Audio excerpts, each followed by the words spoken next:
Student NCERT class 12 में chapter 5 exercise 5.8 का question number 3 है।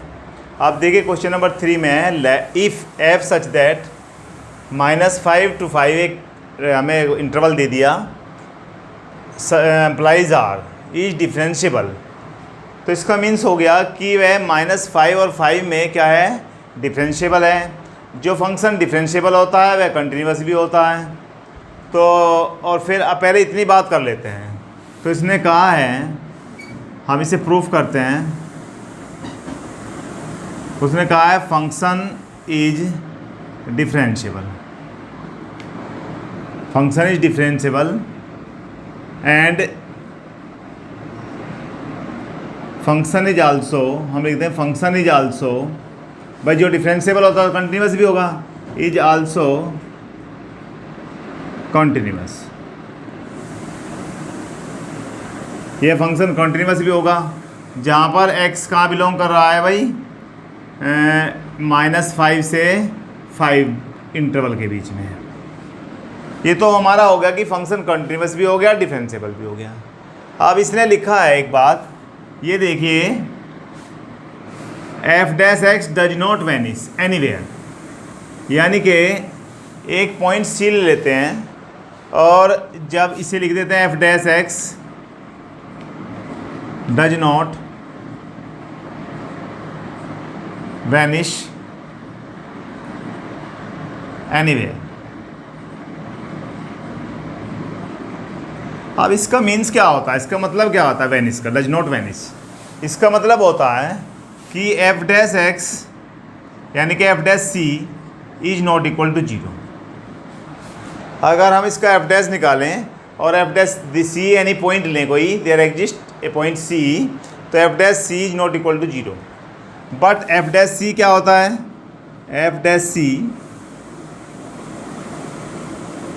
f' का फॉर्मूला क्या होता है, fb minus fa upon b minus a। परंतु उसने क्या कहा है, f' is not equal to 0, तो यहाँ पर हम नॉट इक्वल टू 0 लगा दें। fb की जगह क्या आ जाएगा, f-5 माइनस f5, और b की वैल्यू क्या है, b की जगह आएगा भाई 5, और यहाँ पर माइनस fb माइनस fa, और b के स्थान पर क्या आएगा 5 -5। तो यानी कि 0 is not equal to f5 minus f-5 upon 10 हो जाएगा। 10 को इधर लाएंगे तो यहाँ पर क्या बन जाएगा, 0 × 10 इज नॉट इक्वल टू क्या हो जाएगा, f5 माइनस f-5। तो यहाँ पर 0 इज नॉट इक्वल टू क्या आ गया, f5 माइनस f-5। हम इसको इधर ले आएँ तो क्या बन जाएगा, -f5 is not equal to -f-5, यानी कि माइनस से माइनस कट गया। हमें प्रूव क्या करना था, देखिए, then prove that f-5 is not equal to f5। यही हमारा क्वेश्चन कंप्लीट हो गया। अब आगे नेक्स्ट क्वेश्चन पे चलते हैं। क्वेश्चन नंबर 4, क्वेश्चन नंबर 4 में कहा है वेरीफाई मीन वैल्यू थ्योरम। अब आता है क्वेश्चन नंबर 4। क्वेश्चन नंबर 4 कह रहा है verify mean value theorem. Mean value theorem में if f(x) is equal to क्या है, x² - 4x - 3।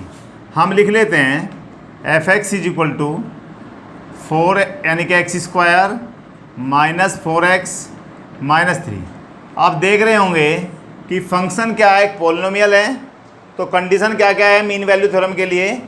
फर्स्ट कंडीशन है कि जो फंक्शन दिया हुआ है वह कंटिन्यूस होना चाहिए, किसमें, क्लोज इंटरवल में।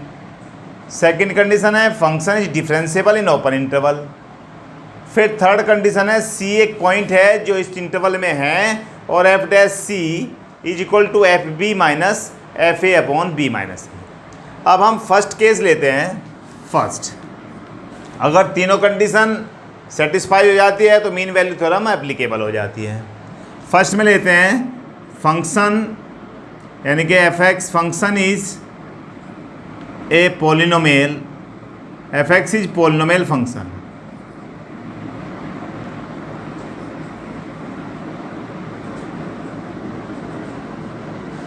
So it is continuous in open interval in closed interval। कौन से में? ए और बी। ए क्या है? 1 और 4। हम क्या लिखते हैं? 1 और 4। पहला काम हो गया। अब देखिए इसका डिफरेंशियल भी कर सकते हैं हम, बट 2x - 4 तो ये पक्का डिफरेंशिएबल भी होगा। यानी कि सेकंड कंडीशन लिखें, given function is differentiable in open interval. Open interval ले लीजिए 1 और 4। चलिए, यानी कि 1 और 4 इंक्लूड नहीं है, वहाँ पर 1 4 दोनों इंक्लूड है। दो कंडीशन सेटिस्फाई हो गई। तीसरी कंडीशन के ले लेते हैं, थर्ड कंडीशन। देयर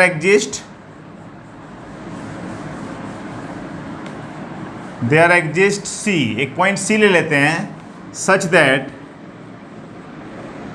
दैट सी का आएगा 1 और 4 के बीच में आएगा। अब हमारे पास क्या फॉर्मूला है एफ डैश सी के लिए? F dash C is equal to F B minus F A. हमें देखना है सी 1 4 के बीच में आ रहा है कि नहीं आ रहा है, अपॉन बी माइनस ए। हम पहले निकाल लें एफ बी, यानी कि एफ 4 की वैल्यू निकालें। एफ 4 की वैल्यू क्या आएगी? 4 का स्क्वायर माइनस 4 × 4 और -3, यानी कि 16 - 3। तो इस तरह से -3 आ जाता है। F1 निकालें, यानी कि FA, तो यहाँ पर आ जाएगा 1 का स्क्वायर माइनस 4 × 1 -3, यानी कि 1 - 7, यानी कि आ जाता है हमारे पास -6। यानी कि F4 की वैल्यू आ गई, F1 की वैल्यू आ गई, यानी कि FB क्या है भाई? F4 माइनस क्या है? F1, और यहाँ पर क्या है? 4 माइनस क्या है? 1। एफ डैश सी, इसका डिफ्रेंशिएट कीजिए और x की जगह पर c लिख दीजिए, तो डिफ्रेंशिएट आ गया 2c - 4। भाई इसका डिफ्रेंशिएट 2x हो जाएगा, इसका 4 हो जाएगा। x के स्थान पर c पुट कर दिया। अब 2c - 4 is equal to F4 की वैल्यू क्या आई है? -3, माइनस F1 की वैल्यू क्या है? -6, और नीचे कितना आया है? 3। 2c - 4 is equal to minus का 3 और प्लस का 6, तो हमारे पास क्या बचेगा? 3 बचेगा।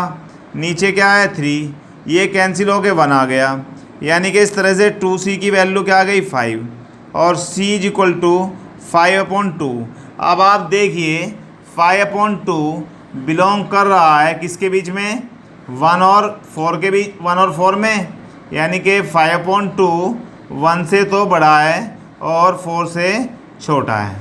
तो इसका मीन्स हमारी तीनों कंडीशन सेटिस्फाई हो गई। तो हम कह सकते हैं वी कैन प्रूव, यानी कि hence M mean value theorem MVT is applicable. इस तरह से हमारा क्वेश्चन नंबर 4 कंप्लीट हो गया। अब आगे हम लेते हैं क्वेश्चन नंबर 5। इसे हम साफ कर देते हैं, आप नोट कर लीजिए। अब आगे लेते हैं question number 5। Number 5, verify mean value theorem. भाई अभी मीन वैल्यू थ्योरम वेरीफाई की है। f(x) हमें दिया हुआ है, एक पॉलिनोमियल फंक्शन है, और इन द इंटरवल a की वैल्यू 1 है और 3। पहले हम यहाँ तक का काम कर लेते हैं, उसके बाद आगे का काम करेंगे। तो हम सबसे फर्स्ट कंडीशन हमारी क्या है कि f(x) is a polynomial function. तो पॉलिनोमियल फंक्शन है,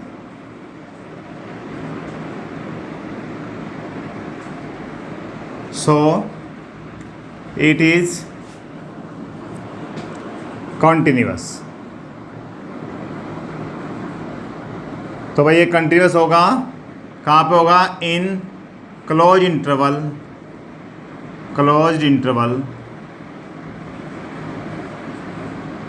हम क्लोज इंटरवल कैसे लिख देंगे भाई? इसके अंदर 1 और 3 के अंदर। और ये पॉलिनोमियल फंक्शन से डिफरेंशिएबल भी हो सकता है इसका, तो यानी कि डिफरेंस भी हो, यानी कि इसका डिफरेंशियल करें तो 3x² - 10x - 3 आ जाएगा। तो इसका मतलब ये हो गया, सेकंड कंडीशन भी हो गई कि फंक्शन जो हमें एफ एक्स दिया था, F x is differentiable in open interval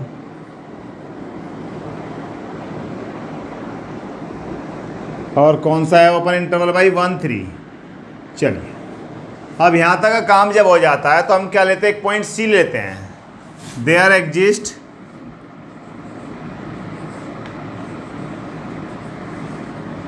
C, a point C such that 1 से तो बड़ा है सी और 3 से छोटा है। तो हम क्या निकालें भाई, एफ डैश सी का फॉर्मूला लगाएं। पहले इसके पहले एक काम करिए, एफ ए निकाल लीजिए और एफ बी निकाल लीजिए। एफ ए का मीन्स हो गया F1 और एफ बी का मीन्स क्या हो गया, F3। जब हम यहाँ पर फंक्शन में 1 रखेंगे तो यहाँ पर क्या आएगा, 1 की पावर 3 माइनस 5 इंटू 1 की पावर 2 माइनस 3 इंटू 1, यानी कि ये आ जाता है हमारे पास 1 माइनस 5 माइनस 3, तो माइनस का 7 आ जाता है भाई। 3 रखिए, 3 की पावर 3 माइनस 5 इंटू 3 हो जाएगा और माइनस 3 इंटू 3 हो जाएगा। 3 3 जा 9, 3 जा 27 माइनस 15 और माइनस का 9 हो जाएगा भाई। यहाँ पर 5x स्क्वायर है, 3 का स्क्वायर आएगा, तो 3 3 जा 9, 5 जा 45 और माइनस क्या आ जाएगा 9, तो 27 माइनस क्या हो जाएगा 54, यानी कि हमारे पास क्या आ जाता है 54 आ जाता है। फिर 27 क्या आ जाएगा, इसकी वैल्यू 27। अब हमारे पास F1 भी निकल गया, F3 भी निकल गया, तो हम क्या करेंगे, third condition f dash c, और एफ डैश सी को फॉर्मूला क्या है, f B minus F a upon b minus a. आप एफ डैश सी कितना आया तुम्हारे पास, देखिए हम इससे एफ डैश सी यानी कि डिफरेंशियल कर दे फंक्शन का और x के स्थान पर c रख दें, तो हमारे पास क्या आ जाएगा 3c स्क्वायर माइनस 10c और minus 3 is equal to F B की वैल्यू क्या है, माइनस 2c 27 माइनस, तो यहाँ पर आ जाएगा प्लस का 7 अपॉन बी की वैल्यू क्या है 3 माइनस 1। इस तरह से ये बन जाता है 3c square minus 10c minus 3 is equal to minus का 20 अपॉन 2, यानी कट के आ गया माइनस 10 और 10 को इधर ले आएँ तो 3c स्क्वायर माइनस 10c और भैया यहाँ पर बन जाएगा, ये 10 इधर आएगा तो यहाँ पर प्लस का 7 आ जाएगा और इक्वल टू 0। अब हमारे पास एक इक्वेशन बन गई क्वाड्रेटिक, इसको हम मिडिल टर्म स्प्लिट करके c की वैल्यू निकालें। क्या है हमारे पास 3c स्क्वायर माइनस 10c और प्लस का 7 है भाई, हमें प्लस करके 10 लाना है। 7 3 जा 21 और 7 और 3 क्या हो जाएगा 10, तो हमारे पास ये बन जाएगा 3c square minus 7c minus 3c plus 7 equal to 0। यहाँ से c कॉमन ले लें तो 3c माइनस 7, यहाँ से माइनस 1 कॉमन लें 3c माइनस 7 इक्वल टू 0, यानी कि एक तो c की वैल्यू 1 आ जाती है और c की वैल्यू 7/3 आ जाती है। अब 7/3 कहाँ आ रहा है, देखिए इसमें आ रहा है। चलिए यहाँ तक का तो हमारी बात हो गई, तीनों की तीनों बात प्रूव होगी, तो इससे हमारे क्या हो जाएगा, मीन वैल्यू थ्योरम जो है एप्लीकेबल हो जाएगी। MVT क्या हो जाएगा, MVT इज एप्लीकेबल। आगे चलते हैं, इसने कहा है फाइंड ऑल C की वैल्यू फाइंड कीजिए belongs to 1 and 3 for which F dash C equal to 0। अब देखिए इसने कह रहा है F dash C equal to 0, तो हम पहले इस बात को देखें कि F A is, second part ऐसा कर रहे हैं हम, F A is not equal to F B है। भाई एफ ए की वैल्यू कितनी है, एफ ए की वैल्यू आई -7, एफ बी की वैल्यू क्या है -27, तो F A is not equal to F B है, दोनों बराबर तो है नहीं। और जब ये दोनों इक्वल नहीं है तो एफ डैश सी तो 0 हो ही नहीं सकता बिल्कुल भी, ये तो क्लियर सी बात है। तो इसका मीन्स क्या हो गया, F dash C is not equal to 0 हो जाएगा।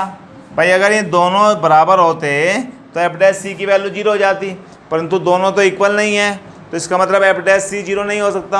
अब जब 0 नहीं हो सकता तो हम क्या लिख देंगे, no no any value of c, कोई भी सी की ऐसी वैल्यू नहीं होगी किसके लिए, for F dash C is equal to, भाई एफ डैश सी जीरो ही नहीं है तो सी की वैल्यू कहाँ से निकालेंगे।